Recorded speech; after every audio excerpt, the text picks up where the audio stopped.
Okay, so we've both read the story, The Turnip Princess from the Franz Xavier von Schonwerth book, The Turnip Princess and Other Newly Discovered Fairy Tales. And we'll just go ahead and give a little summary and then kind of talk about it. Sounds good. So, yes, this is called The Turnip Princess. Uh, one day there was a prince that was lost in the woods, and he happened upon a cave, and he went to sleep in the cave. And when he woke up, there was an old woman hovering over him, and she had a bear next to her that she treated like a pet. Now, the woman was very kind to him, but he did not like her at all. And one day, and so he was like kind of a prisoner there. He could not really leave. And uh, one day he was alone in the cave with the bear, and the bear told him, "There is a nail on the wall, and if you pull that out, I will be free. And if you take that nail and you put it, you go outside and in the meadow and plant it under a turnip, a beautiful princess will appear." Now, the the uh, the prince went to the nail and he started to pull it out, and he pulled hard, and the cave started to rumble. And then there was a thunderclap outside, and the bear turned into a king or a man with a long beard, and he had a crown on his head. And the prince was sort of like, "Okay, see you later," and kind of like goes out, and he kind of wanders around a little bit. He's looking. I'll Mm. say I think because when I first read this, I was really confused by what the heck the prince was doing right there. Ah, And more recently, I think he pulls a nail out and he's like, "Great, I'm gonna go find the princess," and he like just takes off running. So yeah, he's just very like excited or greedy or something. Like he's yeah, off to go search for it. So he goes yeah. out and go ahead. Yeah, Oh, okay. Yes, yes, yeah. yes, exactly. Yes. And so, yeah, it seems like he wanders around for a little while looking for the turnip or something, or a turnip field or something. And Mhm. then suddenly a monster appears, and he kind of braces himself against like a briar shrub, something like that. And he's kind of uh his hands are gripping it so strongly that they start bleeding a lot, and he actually passes out from that. Mhm. And the it says the nail flew out of his hands. Right, So exactly right. Yeah, he still has the nail. Yes, yeah, exactly. yeah. And then when he wakes up, he's in a totally different place. And the nail, it seems like there is a turnip. No, no, no. He wanders around a little while again, and Okay, let then me see because he mm, let's see. Yeah, he wakes up in an entirely different place, and it says he realizes that he's grown a long beard now. He's got a big old long beard right. when he wakes up. Yes, Um, yes. and it says he knew he must have slept for a while. Right. Um, and then he goes out searching for turnips again, but he doesn't seem to have any luck. Okay, good, good. Yeah. And then doesn't he go to like a grassy kind of area, and there's like a shrub there too? Hmm. Hmm. And Yeah. then Yeah. he's kind of like exhausted. He's been like searching around for a while, and he falls asleep again. And then when he wakes up, there's like a giant uh, a turnip has turned into kind of a bowl shape. Well, there's another thing in there. Hmm. Because you're right, he does fall asleep, and there is a turnip, but he the grassy area, like when he's tired and he's wandering around, Hmm. um, there's another like thorn shrub or briar shrub or something. It says it's a Hmm. black thorn bush. Right, right. Okay, right, And right. there's a branch of it that now has a red flower on it. So he snaps off that branch and he goes and he finds a turnip and he sticks the branch into the turnip and then he falls asleep. Right. Very Yeah. important detail. He has to do that first. Okay, good. And then Yeah. yes, so he wakes up and the turnip has turned into kind of a bowl shape with the nail in the sort of lying in the middle of it. And it's just like the a nutshell. And there is the imprint, and he looks closely at it, and there's like the imprint of he sees little feet and little tiny hands, and then like the imprint of like a beautiful princess. And then I think he runs back to the cave, and he doesn't have any trouble running back to the cave, finding his way back. And the cave is empty. It has been abandoned, and the nail is on the floor, and he picks the nail up and he puts it in the wall, and the bear and the old woman appear again. And he's angry. He wants to know, he asks the old woman, "What have you done with the princess? Don't try to lie to me." And the bear is kind of, Well, oh, the old woman says in response to, where's the princess? She says, "I'm right here now. Why do right. you keep rejecting me?" Right, And exactly. yeah, and then the bear tells him to pull on the nail, basically. Right. Yes. Yeah. Yes. Right. Good. Yes. Yeah. Very important. And then so he goes over to the nail and he starts to pull it out. And then he looks back at the bear and the woman, and he's noticed that the bear has started to turn into a man, and the old woman has started to turn from a disgusting old woman into like a beautiful princess. Like they're halfway kind of transmogrified, and then he pulls it all the way out, and yeah, they've turned into the king and the princess again. And I think I forgot some details, but basically the the prince and the princess have no problem making their way back to his kingdom, and his father is very happy that he's found a bride, and they have a wedding, and they live many happy years together.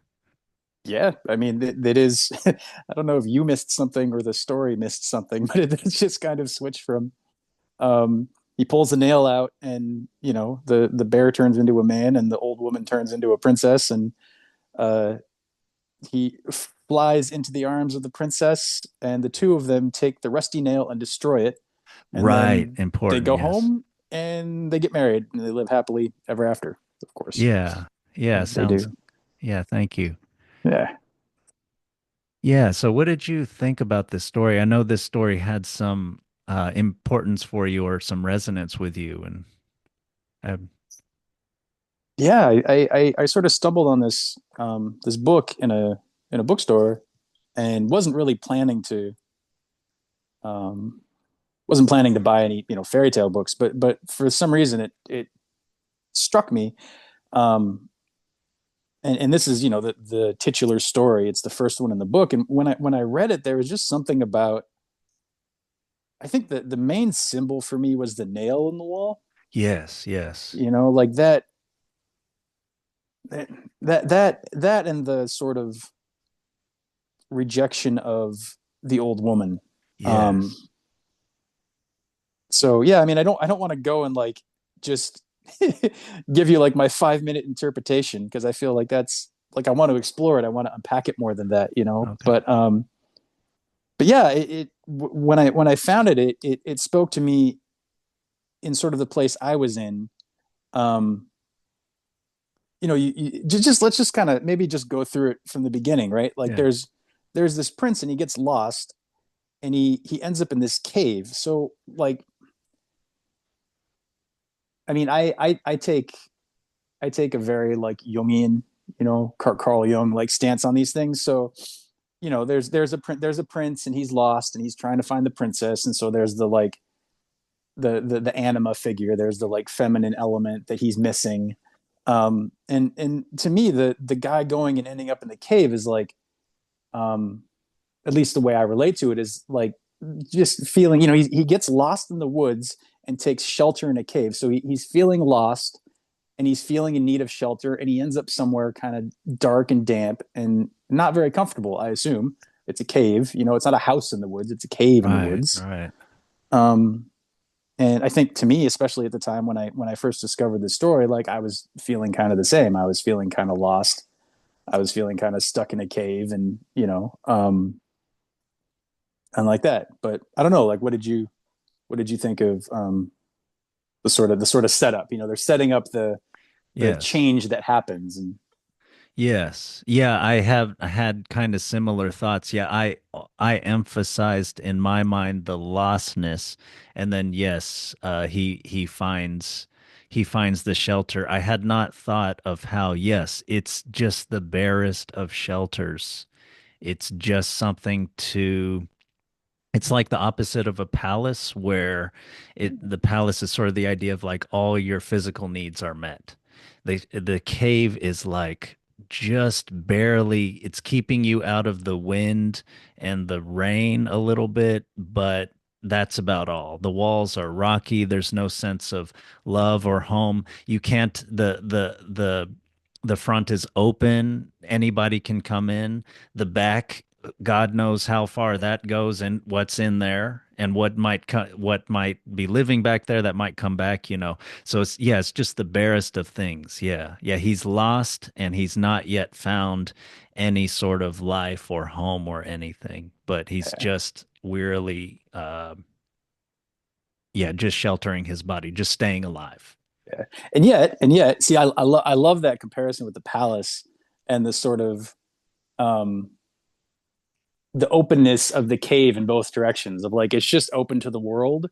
There's no door. There's no protection. And then who knows what's in the back and how far it goes. And that's very like that's the mind, right? Anything can come into it, and who knows how far back it goes. Like, Oh, damn. Nice. I thought that was Damn, you. nice. I Oh, that's good.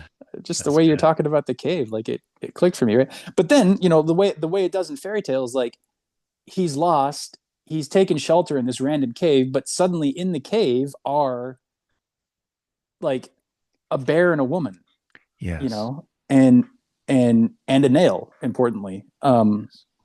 I think we both are pretty clear on the nail being a thing. But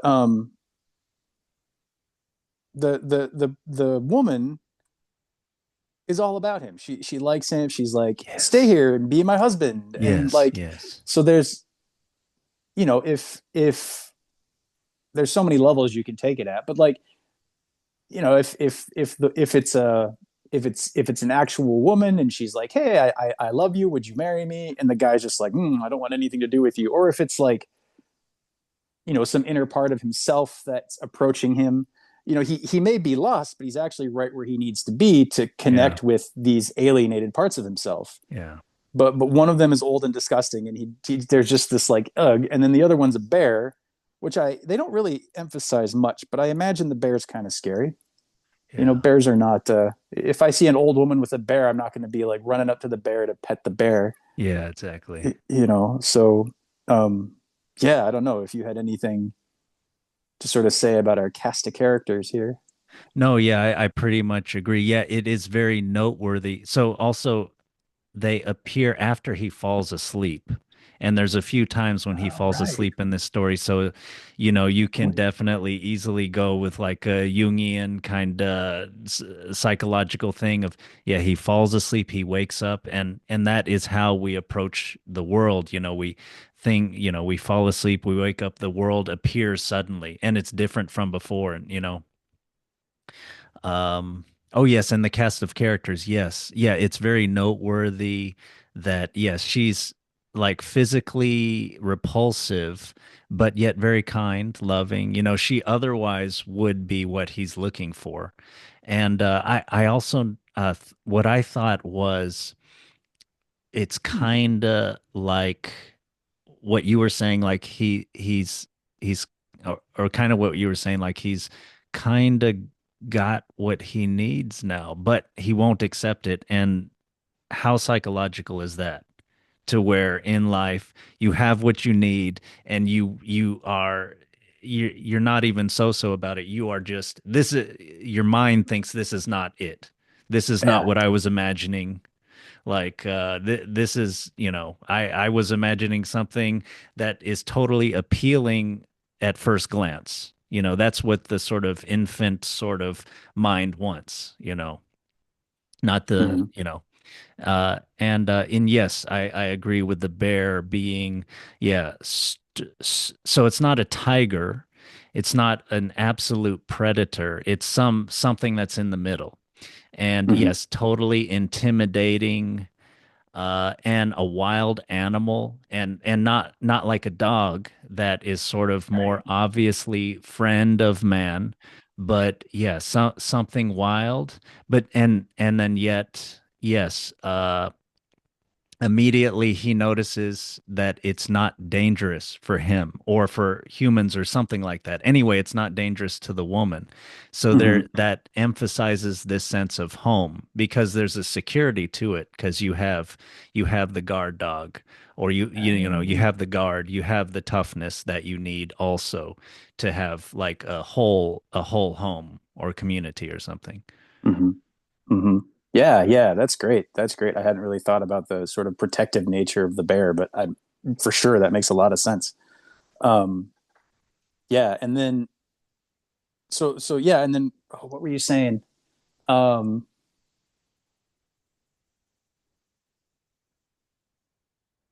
yeah, you were saying this sort of like he falls asleep and he wakes up and he has these things that he needs, but he's rejecting them. And I think that plays so beautifully into like the nail, because the nail now makes its appearance, right? He's alone with the bear, which is interesting. I'm not quite sure what to make Yes. of that. Yes. But whatever element, I guess one thing I should say that I just to kind of explain myself, I try to look at these as if every character, every important element is they're all talking about different parts of the same person. So this is like an Mm. at least one perspective you can take is it's like an inner psychological process, right? Mm. So whatever this old woman slash princess is meant to represent is gone, and he's Yes. he's alone with the bear. And I think of the bear as being kind of like the instincts. I mean that's kind of Yes. obvious. He's the animal, Yes. right? But Yes. still, like the instincts are there, and it's just him and maybe his intuition or his just his sense, his animal sense of things. And that thing tells him, hey, there's a nail on the wall. It's a stone cave, and there's an iron nail stuck in the wall, which feels really out of place. Yeah. Yeah. You Yeah. know, It's the it man-made thing that's there. What the hell is that? exactly man-made. That's yeah, man-made iron. And it's stuck into stone. It's not stuck into the wall like a piece of wood. Which would make Yes. more sense. Yeah. Um, and he says, if you pull that rusty old nail out of the wall, I will be set free. Um, and if you take the nail and put it under a turnip in the meadow, your reward will be a beautiful wife. So a matching parts of yourself. Mm. Um, and he pulls the nail out so hard that the entire cave shakes. There's a clap of thunder, and the nail pops out. And then the bear immediately turns into a man with a beard and a crown. And so I guess that's kind of two parts there: the nail, and the bear's transformation.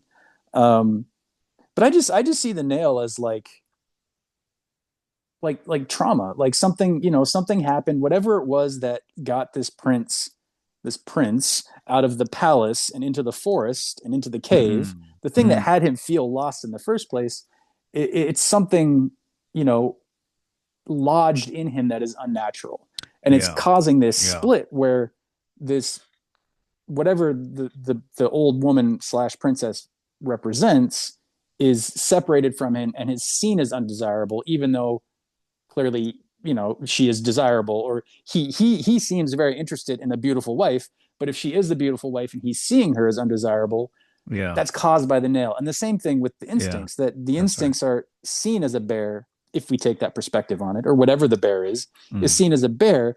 But when he takes the nail out, when he grabs a hold of it and pulls with all his might and like really works it out of where it shouldn't be stuck, the bear turns into a man with a crown. Yeah. And the prince is a boy, but he's been wandering for a long time. He's been living in the cave for a long time. So to me, there's this sense of like it being both, the bear being both like the instincts, but then also when it transforms, like I feel like it transforms into the adult version of the prince, or into the prince as he actually is. Like he sees himself. I mean, I can relate in my own life of like, man, how old am I? I don't feel like I'm in my mid 40s. I feel like I'm maybe 30 years old if I'm lucky. Some days I feel like I'm 5 or 6, So this lost part of the prince sort of, I just keep thinking of the bear as like a mirror image of the prince, you know.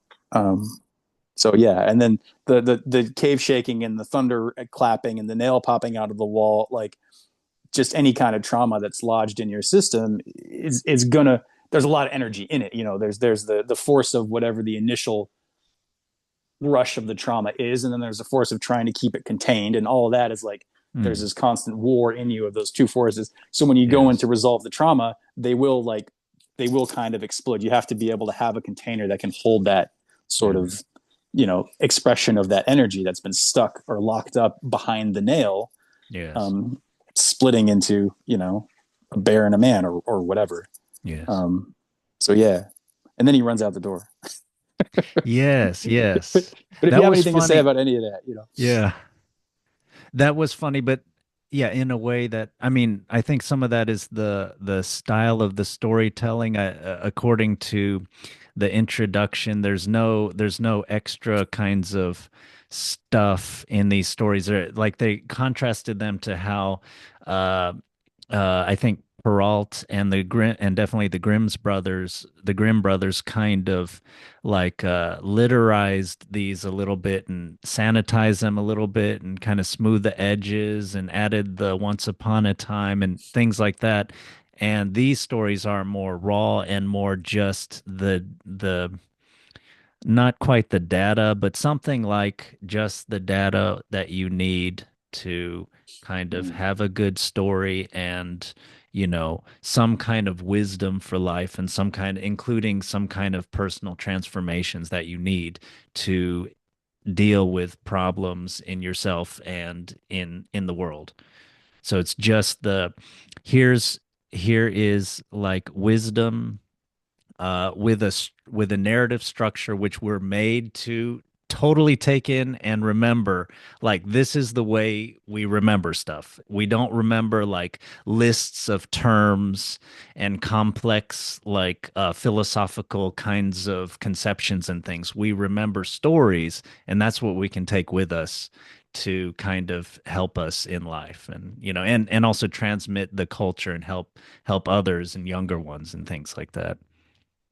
Yeah, yeah, well said. Um, But yeah, yeah, I like that. Yeah, tremendous energy. Yeah, because isn't a lot of like Jung kind of about like basically sort of healing and getting. This is a very big generalization, but like sort of like kind of have to. uh and sort of like healing and getting in touch with the primitive kinds of things that sort of civilization and other human beings and stuff sometimes like screw up basically, and in ourselves and getting in touch with all that stuff and then releasing and having the and just kind of being able to flow in life and kind of be like a more natural, present, compassionate, happy, and fully embodied and in touch with yourself human being. Is that sort of like an okay, like generalization kind of? I would think so. Yeah, I wouldn't I wouldn't say much to add to it. Maybe um, there is a strong element in Jung of things that are present in the psyche but repressed or see felt to be separate, and Yes, the yes, the yes, sort yes. of individual journey of changing that relationship so that we are at least a community inside of ourselves rather than Yes. a group of strangers, or Yeah. alchemized into your own being. That's right. I don't know how, if you can pick one or the other, but it's just it is this sort of separation of ourselves from ourselves, Yeah. you know. Yeah. Yeah, yeah, And yes, comparing that to community inside, of course, that goes back to Plato, and scholars to this day like debate. No, he's really talking about politics. No, no, no, he's not. He's talking about the mind only. But yeah, it's such a good way to think about yourself because yes, you obviously kind of have different parts of yourself. And modern psychology, the experiments have shown that with like alien hand syndrome and stuff, really weird and interesting kinds of things.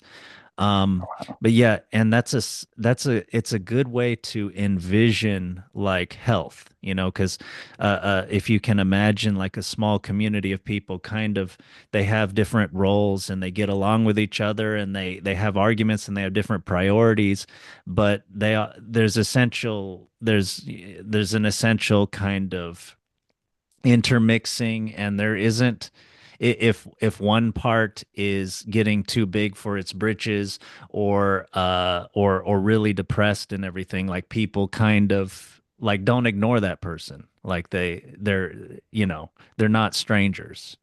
yeah, yeah, yeah, And then there's a vibrancy to when everybody gets along. And also, of course, they can come together for bigger projects that the community wants to address and threats and everything from the outside and stuff. yeah, So, yeah, yeah. Well, I love that.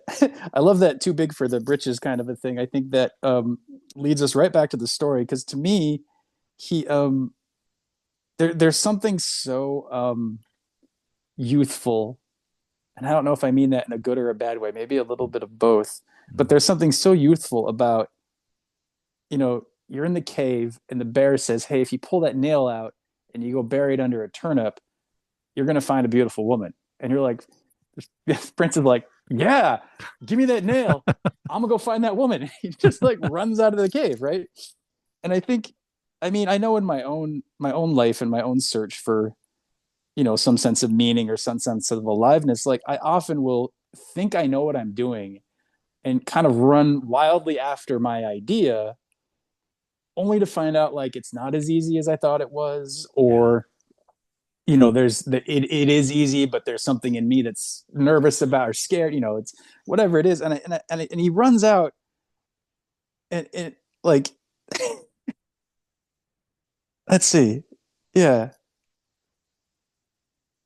The prince shouts after himself and runs out of the door, and he finds a field of turnips and was just about to put the nail under one of the turnips like he was supposed to do, when out of nowhere a monster appears.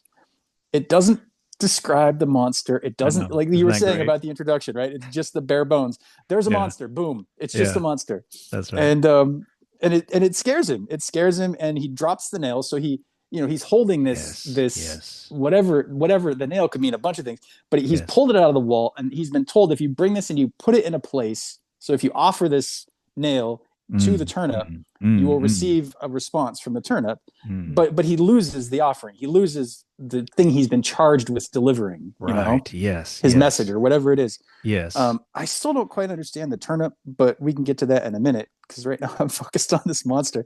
Yeah. Right. So he loses the nail, and he braces himself on something because Mm, he's scared. He kind of falls back, and so I assume he drops the nail to grab onto the hedge, mm. and there are thorns on the hedge. So it's Yeah. not. it's not something that he's consciously doing. It's a startle response, and he's just randomly reaching out for safety. And there's this sort of like instinctual or automatic or animalistic quality to it. So maybe the bear hasn't quite turned into a man yet. I don't know. And he pierces his hands, and his fingers are bleeding so badly that he faints. So he's wounded and he goes unconscious. Something shocks him. He loses the thread of the nail, the thread of what he's doing. He feels some sort of pain and he goes unconscious, which that's trauma work too. That's the flip side of the thunder and the shaking of the cave. That the thunder and the shaking of the cave could be like the sort of the the musical theme of the monster before the monster appears. It's like it hints at something coming Oh, that he's nice. Yeah. unprepared Yeah. for. Right. um Yes. and then all of a sudden monster loses the thread, passes out, and sort of misses his chance.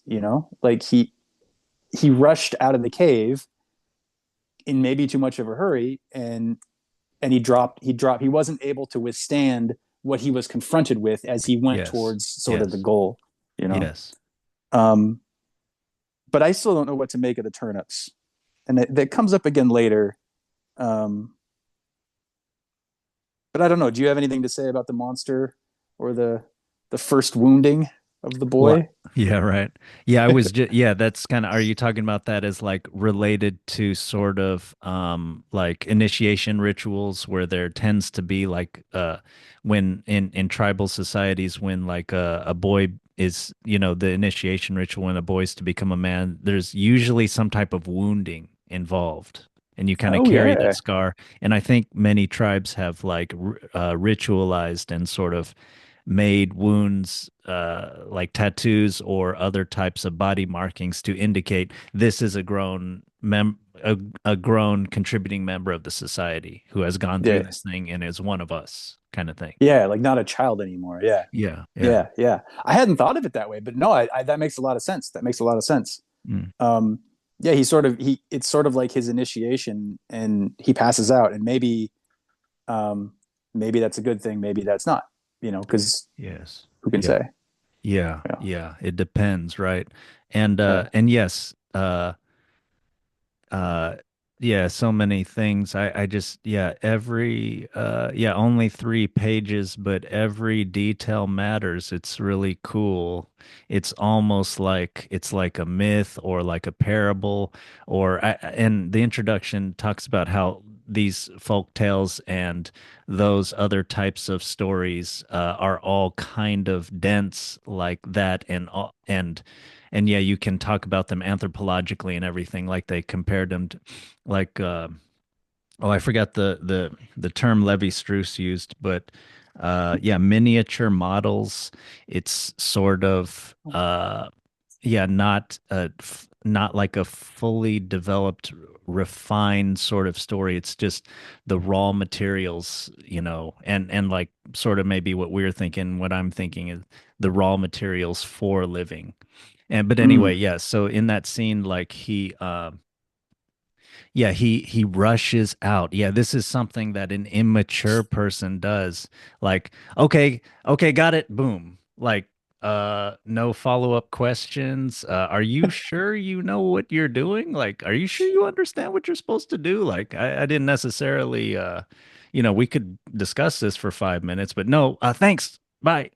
And then yeah, he rushes out, and then yes, it doesn't, in a way you could say, or at least seemingly according to the story, which does take time to specify the bear as a bear, and other things, what type of bush he later encounters. It doesn't specify that the monster, who what the monster is, and yet it doesn't matter. And in a way, I think it doesn't matter in a way because whatever it is, it's enough to scare the crap out of him to where like he's not prepared. It's like Hmm. I did not know what I was signing up for when I rushed out that door. I thought, and as in so many times in life, I thought what I was going to do is I do this and I get this and everything's good and I'm happy and no suffering, you know? Hmm. Hmm. But yeah, but then a monster appears and that shows you, yeah, I just got hit in the face with life and I had no idea.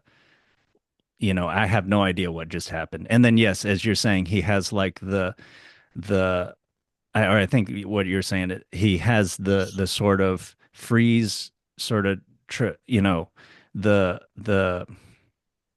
yeah, just the response of where, as we all do, if we're unprepared for something, we don't know what to do, we haven't trained for this, like I'm just like tensing up, I forget what I'm supposed to do, and I just grab onto something that is the worst thing to grab onto, but I have no other thing to stabilize me. I don't Mm. have my legs beneath me. The ground beneath me is not, I cannot root in that. Uh, Maybe a little bit like Tai Chi or something like that. It seems like they're always talking about like grounding in the earth and everything. But yeah, he doesn't have anything else. And he just grabs onto the nearest thing, which happens to be the worst thing to grab onto, and harms himself because yeah, Hmm. he's not prepared. He's not what his development up to this point is not sufficient for the challenges that he faces in Yeah. order to get what he needs in life. Yeah. Yeah. I like that. I really like that Tai Chi comparison because it's like, in an ideal world, and I think from some perspective you can say that we all have to have that experience of failure in order Yes. to appreciate it. So I don't want to Yeah. denigrate it as like, oh, this kid fucked up. Yeah, If exactly. I can curse on the podcast, Yeah. this kid messed up. Um, but nonetheless, like in an ideal situation, he would have the wherewithal to brace himself. He would Yes. be sort of solid in himself and threaten the monster with the nail or something. Who Yes. knows? But there would be a response from within. But instead, he collapses backwards and is wounded Yeah. thereby. Yes. But so part of why I say like maybe it was a necessary thing is he passes out, and when he wakes up, he's in an entirely new place, and he's got a full beard. Yeah. So that's how he knows he's been asleep for quite a while. Yes. And I think, um, let's see, and then he goes, and just to kind of finish up this particular little passage. He knows he's been asleep for a while, and he gets up and he goes back into the woods and he's looking around for turnips again. But he doesn't have any luck at first. But I think there's a sense of like, I don't know. I'm trying to think like where this comes from. I don't want to. So the thing I'm thinking of is the Grail quest, the Percival and the Grail quest. But I don't want to bring in a whole nother myth to explain this fairy tale. So I'm just thinking like he tries it the first time and he fails, and he's sort of kicked out of the field with the turnips. The place where the resolution happens, whatever the healing, the woman is found, whatever. Um, and then he kind of forgets. And I think in life we can have a dream that we're chasing, and then something scares us, and we Yeah. drop away from the dream, and then at Right. some point later in our life we're like, man, that thing was really important to me. Right. And you wake up and you're older and you've got a beard and you've been asleep to this reality of Right. healing for a long time. Yes. So, and I also find it interesting that the bear, when he turned into a man, was described as having a long beard and a Right. crown, and here the prince is now the one with the beard. Right. So Yes. there's some sort of a like This was supposed to happen or something. yeah, I can't quite like I can't make the story coalesce around it in my head, but there's just a mirroring between what the bear turns into. The young man runs away from the bearded man in the cave, Right.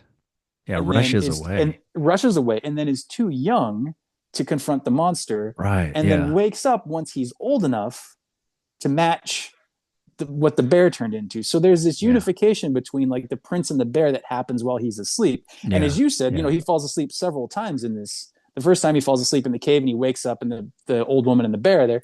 Here he falls asleep or he faints and he wakes up from sleep and he's older and now he's the one with the beard. Now he's kind of inhabited the role that the bear was playing a Yes. little bit more. Yes. So I think that's pretty cool. Yeah. I don't know if you have anything to say about that, but No, no. Yeah, that's all good. Yeah, I was just thinking if we're going with the sort of psychological analogy, it's he grows and the story progresses to his most mature form in stages after the sleep. So you could say maybe that's something about getting in touch with something with and also maybe something about the timelessness of sleep or something like that. It's not something that you can delineate or something that you can exactly plan out, like and that's true in life. Like if someone goes, I want to become mature, or I want to become enlightened even, or something like that, like we were kind of talking about yesterday. right, Like you have, like someone who has wisdom has to can tell you some stuff, but it's not like cooking a dish in a simple way. You can complexify that metaphor right, too, but yeah, it's not like do this, do this, do this, do this, and then boom, you will have maturity. right, right. It's you can point the way and kind of give them something to help their mindset a little bit, and maybe something, a little warning, be careful about these little pitfalls or whatever. But yeah, they have to find the way, and it has to be intuitive, kind of, Mm-hmm. which is so hard for wisdom because and like just think like maybe being a parent or being a mentor or something, you cannot control that process. Like you cannot, here's the 1,000-page manual. Exactly do all this stuff and you will be safe. Like I won't have to worry about you. But it's not like that. Yeah, You know? yeah. There's no formula. There's no formula. There's no guarantees. And I think it's interesting. I forget exactly what you said, but you said something about him being asleep, and I was like, that like he goes from being immature and not ready to being mature, and it just happens while he's sleeping because it goes from here and he goes back to right where he was before with the same thorn bush and the turnips and stuff, and now he's ready for it, but he didn't go and train.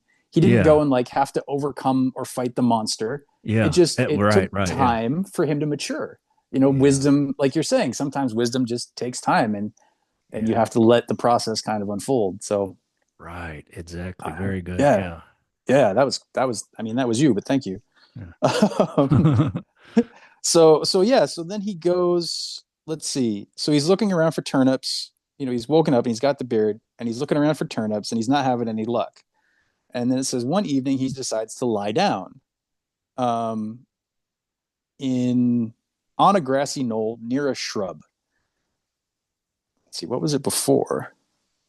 A hedge. So he had braced himself on a hedge and now it's just a shrub. So the the prickly bush has gotten smaller in its description, perhaps. Mm. Um, but on the shrub, which is described as a blackthorn bush, which I mean, blackthorn, I'm imagining something very nail looking, but not man-made, but natural, right? Right. It's a bush. It's not a piece of iron. Right. And the bush is now blooming, and it's got one branch has a red blossom. Well, actually, that's interesting. It says the shrub was in full bloom, and one branch had a red blossom. I'm just noticing that for the first time. So it's like the bush is covered in flowers, but only one of the flowers is red. And to me, that immediately calls back his bleeding. He was wounded and there was Right. blood. So one flower was painted with his blood to turn red. Right. Um, and and it's almost like the wound that he received in his immaturity has now through time like blossomed into something beautiful. I mean, springtime, you look outside and there's blossoms. Like it's a beautiful thing. That's kind of I don't think that's up for much debate that a shrub in full bloom is like a something coming to life. It's something beautiful. Yeah. It's some sort of expression of aliveness. Yes. And so Yes. he goes up and he takes that, he snaps off the branch. So he kind of like there's like a claiming of it. It's Yeah. like Yeah. and even though it's thorny, he doesn't cut himself on it this time, right? Right. Yes. That's pretty Yes. cool. Yeah. So he snaps it off and he takes it, and all of a sudden there's turnips. He found a big white turnip growing in the field right next to him. Despite having been looking around for them, it doesn't mention when he's like coming into this place with the shrub that there are Right. turnips. Right. It just he's tired. He goes. He's like he's gonna fall asleep. He's like, oh, look at this shrub. Oh, crack, breaks off the little branch, and it's like, oh, here's my turnip, and like boom, like sticks the branch with the red flower on it into the turnip. I mean, there's got to be something about the turnip. Again, like I'm still struggling. Well, the next section's all about it, so maybe we can look into it at that point. But he Mm. sticks into the turnip, and again he falls asleep. Yeah. Right? Like, so this is the third time this kid's passing out. But at this point, he's sort of reclaimed the area of initiation. He's gotten the flower of the wounding and managed to pluck the learning of it without wounding himself again. And to me, that's like whatever the nail was supposed to be in. Like he's supposed to take the nail and put it, I think, under a turnip or in a turnip or something. But he's supposed to combine the nail and the turnip. Mm. And now, through time, the nail has turned into this branch with a flower on it. Like Mm. Mm. symbolically, to me, they speak the same language. And so Mm. he takes it and he places it in the turnip like he was supposed to do. Or let's see, because this story is so specific. Mm. Um, the bear says, "Put it under a turnip in the meadow."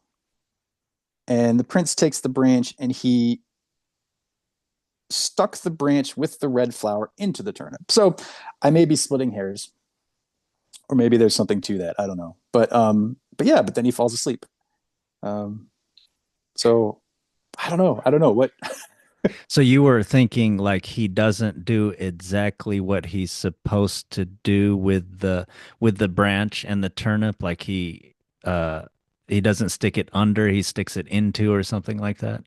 Yeah, I'm not exactly sure. Like there's a I'm noticing the discrepancy between the original instructions and what he actually does, but Yeah. I don't know if that's meant to highlight something or, but then also like it's not the nail.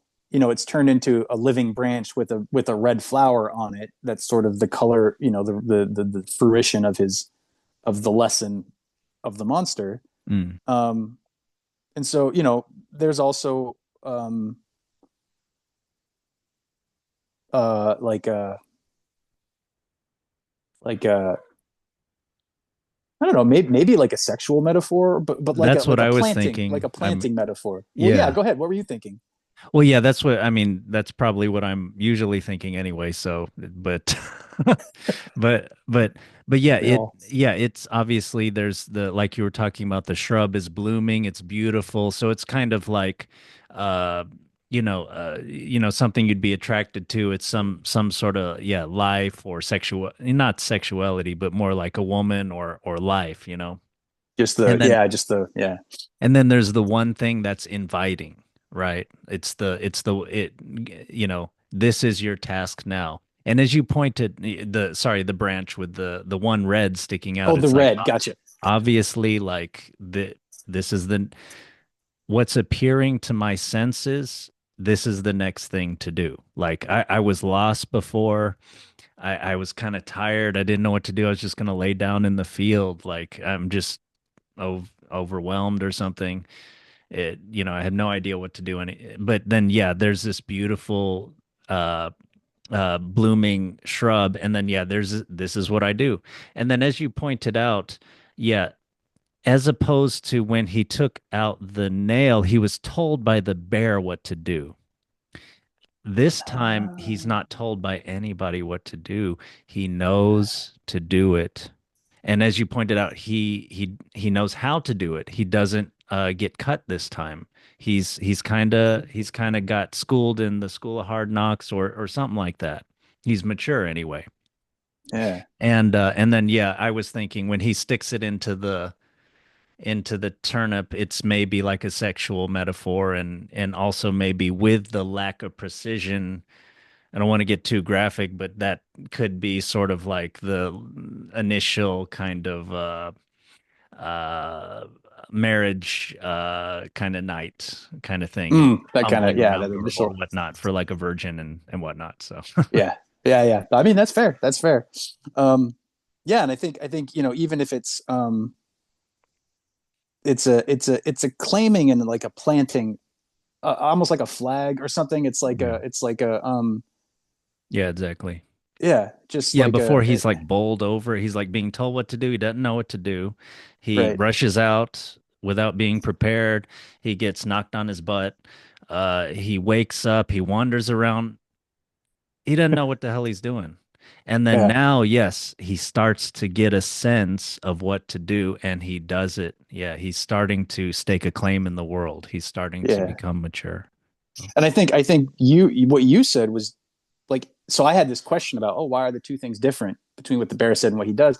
And I think your point that it's he knows of himself what the right thing to do is, and it's not to follow the formula he was given. It's a right. Yeah, spontaneous expression of what feels right in the moment, that's right. Yes. and that's a, being able to sort of follow the promptings of your own intuition or whatever and act appropriately is kind of a symbol of wisdom or maturity, Yes. or Yes. at least a lack of naivete, Yeah. Yeah. a I lack of agree. childishness. Yeah, Yes. yeah, Yeah, exactly. And childishness also would be like, I can do whatever the hell I want to, however I feel. I don't need to listen to my previous instructions at all.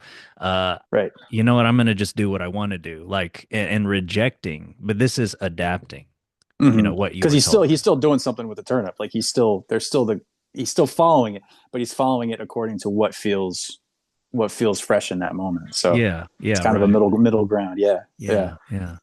So then we come to the turnip, which he wakes up, and the turnip is now a giant bowl. Um, and the nail is laying right in the middle of the bowl, right in the center of it. And the interior of the bowl looks like a nutshell in that there is an imprint in the bowl. Um, so I'm thinking like a walnut. Like if you crack open a walnut, like there's Yeah. definitely all the nooks and crannies and stuff in there.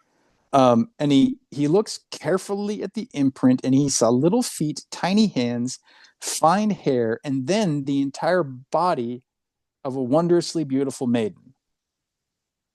So this part's a bit I'm a bit lost on, other than the turnip, like the turnip is buried in the ground and it's round. So there's like a sense of it being anything round, especially like from a Jungian perspective, like anything round is like a wholeness or a completeness. But Mm. it's buried in the ground, so it's kind of hidden. You know, I'm also seeing parallels, especially describing it being turned into a bowl. Um, Parallels with the cave, right? Like Mm. it's a round. Caves are generally depicted as being kind of round. They're Mm. in the ground. They're underground. Mm. That's where he finds the old woman. Here, there's the evidence of a beautiful maiden. Um, ageism aside, these are symbols. Do with that what you will, I suppose. But yeah, it's just I still feel like there's something about the turnip that I'm not quite able to wrap my head around, and I don't need to. I'm fine with the mystery, but it is Mm. fun to kind of poke at it. Yeah. Um, like why is the nail suddenly the nail's there? There wasn't a nail, and now the nail's in the bowl. Yeah. Um, and he finds sort of an imprint or a memory or a oh, that's interesting because it's the lack of the maiden that shows him there was a maiden there. Mm.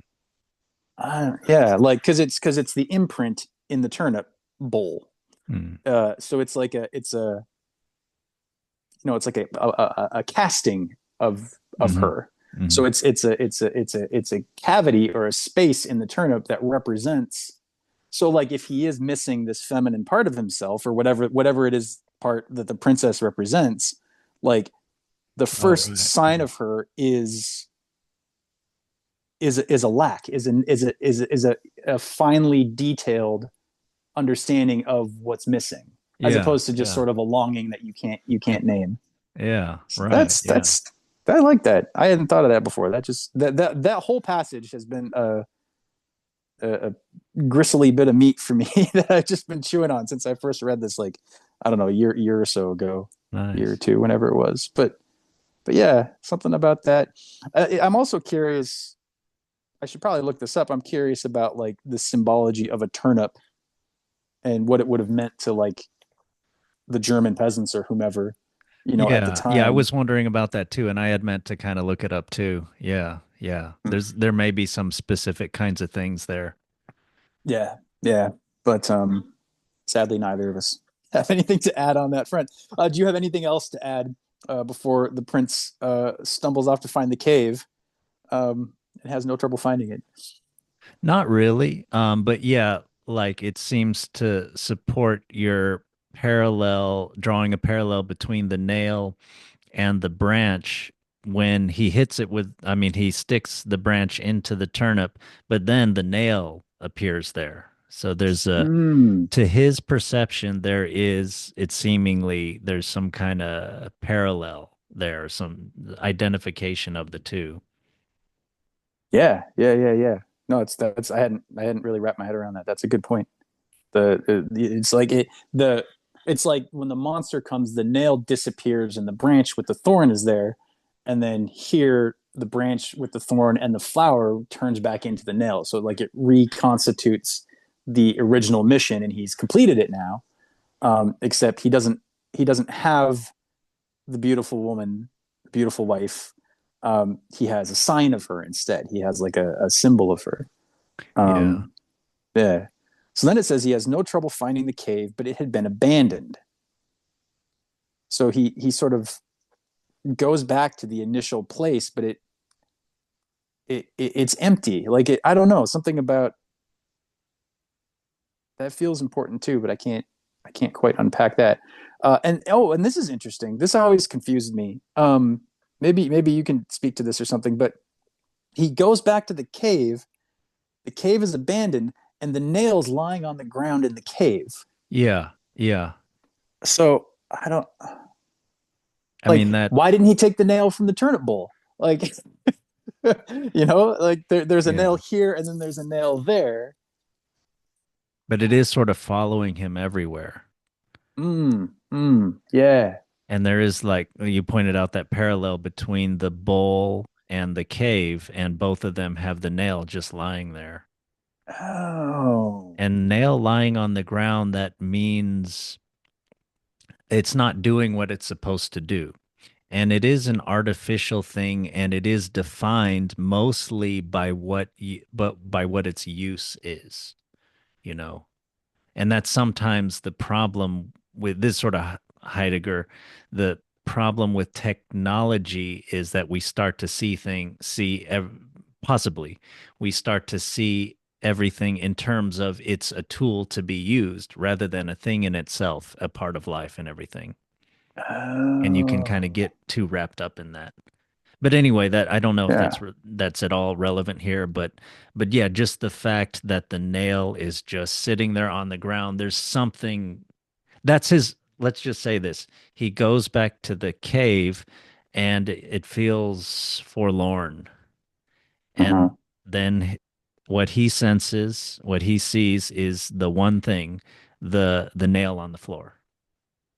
Mm. So, you know, and these stories are all about it's always like a movement from one thing to the next, right? There's no lingering and everything. And so that's Mm-hmm. the next, if it's like a video game, that's the thing to do next. Little Or spotlight, yeah. Glowing. yeah, yeah, exactly. Yeah. Yeah. Yeah, yeah. Yeah. That's cool because that was the same thing that you said about him knowing, like his eye being drawn to the red flower on the branch and knowing that was the thing. Like here, it's the cave is abandoned, but his eye is drawn to the nail, and he knows that that's the thing. Yeah. And he grabs the nail and he puts it back in the wall, which is interesting. It's just occurring to me right now that that's like so one of the important things with regards to trauma, and like I think Peter Levine is probably where this comes from originally. If anybody wants to look into it, he can probably say it much better than I'm going to bumble over it. But there's something about trauma can be like a response that you never got to finish making, or something that you feel that was done to you, or something like that. Right. Yes, And totally. here he Yeah. grabs the nail and he puts it into the wall himself. So he's reenacting the initial wounding, Yeah. but consciously and voluntarily, and choosing to do it. And so Yeah. rewriting the old program of like, oh, Yeah. somebody put the nail in my wall, and I'm Yeah. wounded and I'm stuck in a cave. He's like, no, this is, let me see how this works. And Right. he does it Right. himself. So there's like a Right. reclaiming of agency there Yeah. Yeah. that Yeah, is completely. super cool. And like I hadn't thought of that before. So that's just from this discussion. Yeah. Yeah. Um, and as soon as he does that, the cave is no longer abandoned, and the old woman and the bear reappear. Which, like, if the old woman and the bear are split off parts of himself, it's like he's voluntarily stepping into the realm, or the perspective where, okay, yes, I was wounded in this way and it split off these parts of myself, and I can't relate to them, but now it's happening according to my will, and I Yeah. can come and I can go. And Right. okay, then, then, but even then he's still a little bit like, because to my mind, if he is really doing what I'm saying, and he's like claiming his agency and whatever, he's like, okay, boom, all right, I see you. Now I'm going to look at you and I'm going to take the nail. He's going to be very confident about it, right? But he's not. He's not. He's like, tell me now, and don't deny that you have the answer. He shouts at the old woman, what did you do with the beautiful maiden? So he's still blaming. There's still a tone of like resentment or anger, or like, I didn't entitlement. I didn't get my princess I was promised, you know? That's right. Um, Yes. and then the woman is like, but I'm right here. Why do you keep rejecting me? Right. Yes. Um, Yes. and the prince is still confused. But the bear nods in agreement with the old woman, and the bear just sort of like looks towards the nail, um, which the prince trusts for some reason. He doesn't trust the woman when the Hmm. woman says, "I'm the That is princess," interesting. Yeah. but he trusts the bear, and he says, "At least you are honest." Yeah. Uh, don't He tells the woman, "Don't deny that you have the answer," and he tells the bear, "At least you are honest." But I won't be fooled by the old woman a second time.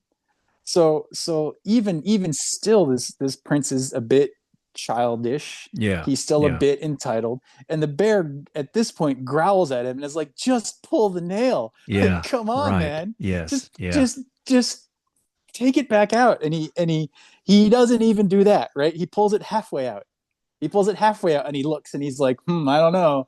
Oh, and yeah. and and then he sees the truth, that it's the old woman is the beautiful maiden and the bear is the man, but they're kind of half and so he's like, okay, I understand the whole process. And he finally gives into the process. Yeah. He's finally Yeah. there to pull the nail consciously out of the wall, Yeah. and stay conscious through the whole thing, and he pulls it out. And lo and behold, man and maiden stood there completely unharmed. And at that point, the man slash bear completely disappears. He is not mentioned again at Yeah. all. Isn't that funny? And he's a king and um, everything, like, but not important anymore. Not at all, not at all. And but I think to me, what the way I see that is like, the prince marries the beautiful woman, but he becomes the bear man. Mm. Yeah. Like it, Yeah. because again, with the beard, and he's older and he's a prince, so the bear's got a crown, he's got a crown. Like, Yeah. there's something about like the symbol of the bear become turning into a man is and he trusts the bear, and he kind of becomes that. And then he learns to trust the woman. And in Jungian work, I think Jung talks about like the shadow, the rejected parts of ourselves, and that the shadow you have to kind of confront the shadow before you can come to union with your anima or animus. So if you're a man, your repressed feminine qualities, the things that you were like, oh, I'm not those things because I'm defined as a man, so I can't own those. Yeah. My emotion, my sensitivity, my intuition, whatever. Yeah. Yeah. Generally speaking, not specific to people, and not to say that men can't be intuitive, but Yeah. Yeah. as a symbol, you know. And same thing with a woman. The animus is like the masculine, the powerful part, the logical part, the uh, whatever. When she was growing up, she defined as, well, that's for men, and I don't get to have that. And uh, then she's cut off from that part of herself. So uh, you have to confront and absorb the shadow first before you can have union with the anima or the animus in Jungian terms. And so that's why I see the bear disappearing. Like he's confronted the animal, he's confronted the shadow. The animal both guided him and told him exactly what to do throughout. You know, that the animal was like, if you take that nail out of the wall, blah blah blah, and you know, so yeah. And then and then everything goes really well, which is nice. No more falling asleep, no more no more anything. He flew into the arms of the lifted, which is interesting. Like he doesn't gather up with the woman. He goes in, he like accepts her. He goes into her and is like able to meet her where she is, yeah. Right. instead of like, you know, and then they go together, and he reclaims his palace. So like in the beginning you had said, you know, the cave is sort of the opposite of the palace. Like Yeah. it's, you know, and so he's now back in the realm of the palace. He's back under the rule of the father, the good king, the guy that you know, brings prosperity to the land. Um, and there's a jubilant wedding, and the two live a long and happy life together. So it's a renewal of whatever it was that he had lost in the beginning that had sent him into the forest to Right. take shelter in this drafty cave. Right. um, he found the thing that drew him there, Right. fixed fixed the nail problem, Yes. learned to trust the bear and learned to trust the woman, and then was Yeah. able thereby to return to his rightful life in a rich and abundant kind of setting, you know, where Yes. Yeah. he's the prince. So Yeah. I kind of jumped through the whole end of that, but No, no, if you no. That's fine. Yeah. if you have anything to add, like, please do, because that is the end of the story. Yeah. What I was wondering is when you were when when he's pulling out the nail, like he goes to look back and to it seems like you could interpret that in at least two ways, that he doesn't trust the process. He is still a little suspicious, uh, or and so but yeah, when he sees the proof that it's working, he goes ahead and goes through with it. um I was also wondering, like, another way you could interpret it is that, um it's sort of like, I think of different types of philosophy, or there's sort of maybe many ways, or several ways or something, to kind of find your way in life and find your way to maturity and wisdom and goodness and truth and beauty and all that. Hmm. But there's maybe many sort of ways that are similar to that, or maybe uh but sort of can lead you astray. I'm sort of thinking bad philosophies, or something like that, or bad mentors and things. People who have some of that wisdom and virtue, but they're somehow trying to more lead people to themselves, instead of to the best version of their lives. So, like, various religious, political leaders, et cetera, that are not for the prosperity of the whole group, but more kind of trying to, like, suck that prosperity into themselves. But anyway, Mm. just my point is Hmm. just in the second interpretation of him pulling out the nail and needing to see that things are working.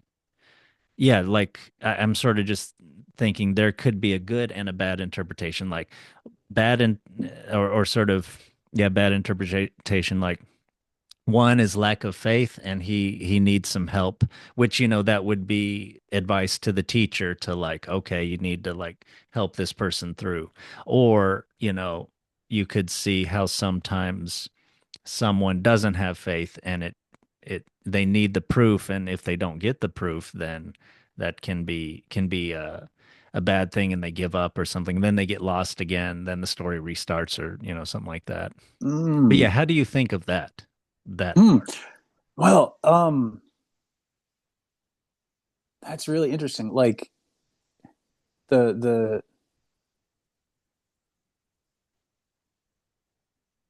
sort of the link with like the education or the the cult leader or whatever it is, however you want, like the sort of description you were putting on it of like testing to make sure that it's true, and Yeah, and and it one being almost like a case of due diligence of like the prince yeah, is like, okay, like let's make sure this is like I am able to see the process. It's not just digital. It's not just old woman, young woman. It's like, oh, I can see exactly how one becomes the other.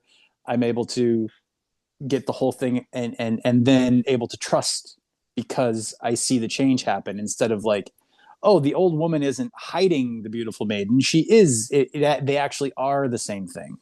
that's a good Um, point. It could just be a way of yeah. the story to like clarify that kind of, have that sort of continuity. But Well, no, I think I was thinking of it as like what you were saying of like, for the prince to be sure that this is a good situation and it's not some sort of trick or deceit or something trying to take from him, that yeah, being able to see the whole process happen is his way of like, no, is the situation's way of reassuring him that he can trust it. yeah, And I'm thinking of like in in Christianity, like when Jesus comes back from the dead, like Thomas is supposed to be the one that's doubting. He's doubtful, but I think that works out in his favor. I don't, my that particular story is not at the top of my head at the moment, but I've always sort of thought of that as like, people talk about the doubting Thomas, but he was the only one that he like, confirmed for everybody else that like yeah, what exactly. his suspicion helped everybody else to like know a little bit more. And Jesus didn't go, get out of here. Like, like he goes, okay, okay, okay. Yeah, yeah, yeah. So it's kind of comparable to that of like, the woman wasn't like, well, get out of here. If you're not going to pull the nail out, get out of here. She's like, no, take the time, do pull it out halfway. Hey, I'm still here. Look, I'm half. Like, it's all good, man. Like, nothing to worry about. And so he's able to finally like actually let his guard down and accept the situation fully. It's almost like the last bit of doubt is taken from him in a good way. Is pulled away from him, so he's able to be fully there Yeah, for the thing. Yeah, yeah. And yeah. thinking of like or do you have to go soon? Are we, No, are not we, particularly. Although I do, okay. I this does feel like it's reaching a Oh, nice yeah. peak. But yeah, I'm Yeah, not in a big definitely. rush. So Okay, cool. Yeah, and yeah, just thinking of like the how the old woman responds, which is by the way consistent with how she always is with him. She's always kind, and he may be disgusted by her, but she's always kind. And even like when he wakes up, she's hovering over him. That could be a looming kind of thing. She's this like magical woman with this bear. I mean, that could be a very intimidating, dangerous situation. But yeah. no, it's like the story is making clear she's within his personal space and everything's good. And yeah, he's not afraid, he's disgusted. So that's, more Mm-hmm. his kind of untrained or sort of yeah, immature kind of looking at the surface of things and reacting. Kind of like Mm-hmm. how he just went with the instructions when the bear gives him the instructions, just like, okay, I'm off, like I'm good, like, um but yeah, I was just thinking in terms of like the initiate or the traveler or whatever type of analogy you want to make to someone on a journey for informing themselves for transformation or whatnot. maybe the Jesus story with the doubting Thomas or this story with the old lady shows you maybe how like the good leader responds. They're not like I sort of imagine like some sort of bad cult leader, like, you thou doubtest me off, like because Mm-hmm. their hold on the group is so fragile. They know they need sheep to like just be their sounding board. And if somebody starts to want to have a dialogue, they can't have that because they don't really have that true kind of leadership or, the true wisdom. So, but yeah, someone who's really got it that you can really learn from as a mentor or leader is going to be patient with you. Like they're confident. Like it's cool, like, okay, yeah, Mm. see my wounds or, see I'm transforming. Yeah, leave the This is nail how it halfway and goes. it's no problem. Yeah. Yeah, Yeah. yeah, yeah. So, Huh. Yeah. but I don't know. Yeah. No, man, that was beautiful. Thank you. That like that because I've known a fair few people who might be said to fit that description of like just being very defensive about questions. Yes. And and it's a good reminder, for me, not that I have disciples or followers or anything like that, but just a good reminder for me to be patient with people and to like Yeah. that the truth, whatever it is, isn't is something that will come out of the situation. It's not something that one or the other person is providing, whether that's me Right. talking to Yes. somebody or me going to one of these people or, it's just the truth will be what it will be. And to kind of trust that instead of trying to make it a formula, Yeah. Yeah. to Make go it a back to the, formula, withholding it or like embodying it solely. Like you're not submit. Yeah. When you learn, you are supposed to submit in some way, to be open in some way, but yet, yeah, you need the part of your mind that's like the BS detector, like just to make sure, like, there are people who are very good at uh imitating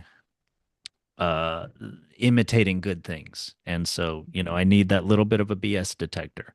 And mm-hmm. yeah, some people, especially if they're, if you deprive them of protein, blah blah, Right, they, right, right. they weren't they, bad childhood or whatever, like they don't have enough of a internal guardian, then yeah, they're more subject to, yeah, manipulation and things. It seems good. Yeah, you want to have that balance, not overly suspicious, which can lead even further to paranoia, but not, and open, like in a healthy way, but not, yeah, overly just anything goes and it's all good and I can let people walk all over me and it doesn't matter and I'll just put a strained smile on my face and like pretend like I don't matter at all, Yeah, So, yeah, yeah. Because yeah. It's like you want to the way I always try and tell it to myself is like, or the thing I'm trying to say, the way I usually say it to myself is like, there's two sides you can fall off a horse. You can fall off one side. You want to stay in the middle, right? So it's kind of Buddhist middle path, but oh, but right, yeah. you can be that sort of, you let people walk all over you. You just take whatever, you can be that kind of wishy-washy, kind of too weak to stand up for yourself.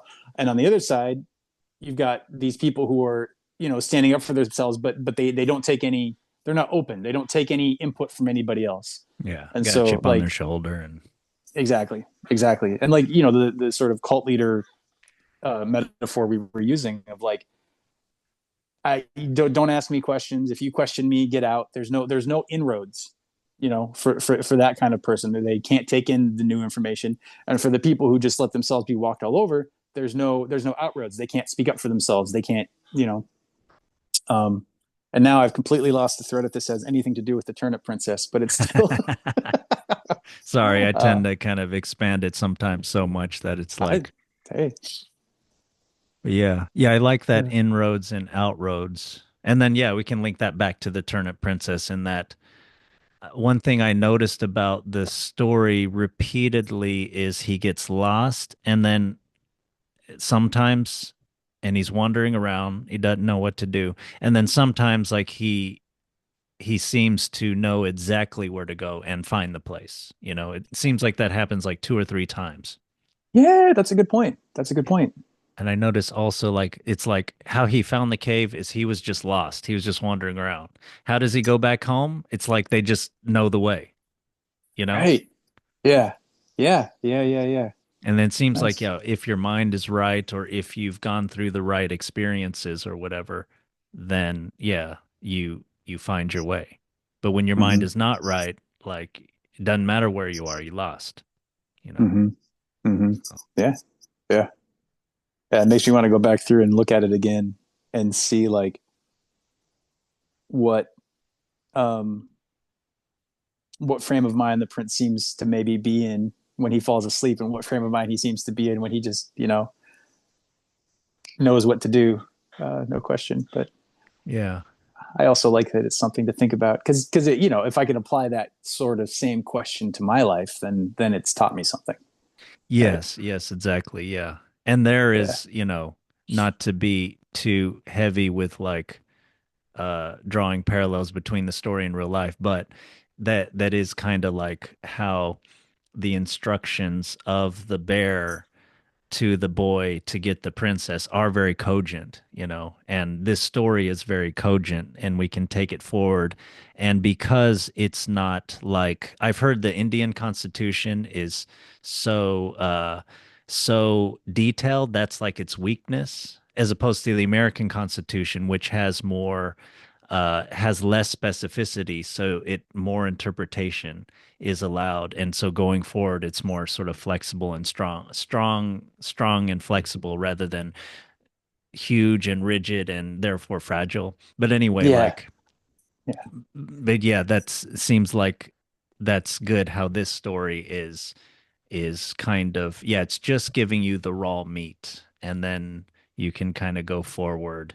And I can't extend that metaphor, but You it's can cook it's it. I like don't know. What do you do with raw meat? Yeah.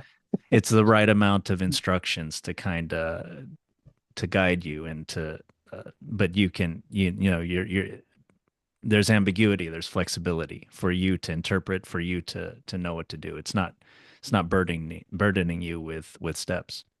Yeah. Yeah. Cool.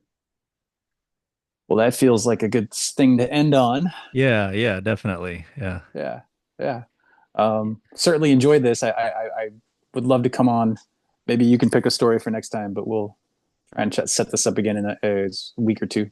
Yeah, Um, yeah, it sounds very good. Yeah. Yeah, I really liked how you went through the story kind of line by line. I think that really did it justice and allowed us to really unpack things and but to stay grounded in the story too. So, yeah, that was really good. cool. Yeah. Thanks. It was a good story too. I will give credit where it's due. That like you said, it's got a lot of raw magic, raw meaning packed in there Yes. without a lot of fat filler. So Yeah. yeah, Yeah. Yeah, and thank you for suggesting this story. It was very good. I had not even heard of this author, so I'm glad to have this. And yeah, yeah, next time maybe I can try to pick it out.